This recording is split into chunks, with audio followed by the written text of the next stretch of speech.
एक बार की बात है, राजा मानसिंह अपना भेष बदल कर प्रजा के बीच जाते थे ताकि वे प्रजा के मन की बात जान सकें या अपनी प्रजा को जान सकें। ऐसा ही एक बार राजा मानसिंह भेष बदल कर उस समय के प्रसिद्ध कवि कुम्भनदास जी के घर दर्शन के लिए गए।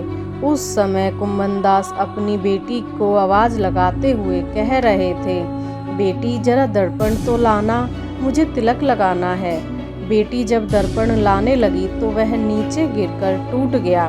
यह देखकर कुम्भनदास बोले, कोई बात नहीं, किसी बर्तन में जल भरकर लाओ।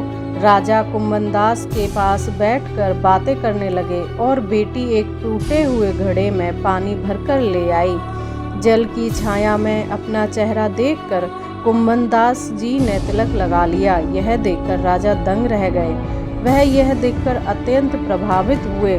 राजा यह सोचकर प्रसन्न थे कि कवि कुम्भनदास उन्हें पहचान नहीं पाए हैं।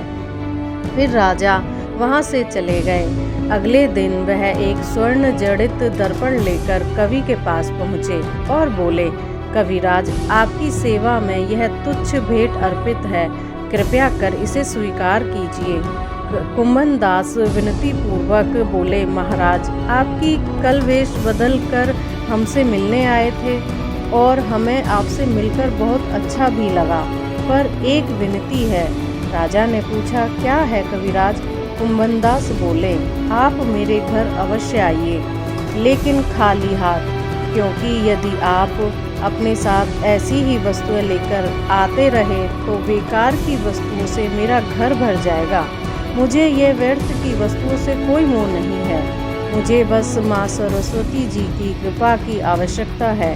कविराज के इस स्वाभिमानी स्वरूप को देखकर राजा आश्चर्यचकित रह गए। यह समझ गए कि कुम्भनदास की निर्धनता उनकी विवशता नहीं है, बल्कि इसी तरह का जीवन उन्हें संतुष्टि देता है।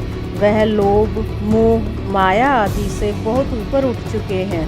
उस दिन से कवि कुम्भनदास राजा के और भी प्रिय हो गए और राजा को इस बात पर बहुत गर्व भी महसूस हुआ कि कवि कुम्भनदास जैसे सीधे सच्चे लोग जो अद्भुत प्रतिभा के धनी हैं, उनके राज्य में रहते हैं। हमें भी अपना जीवन ऐसे ही सच्चाई और सादगी से जीना चाहिए, ताकि जब हम किसी से जुड़ें तो उसकी प्रसन्नता और गर्व का कारण बने, ना कि उसके शर्मिंदगी का।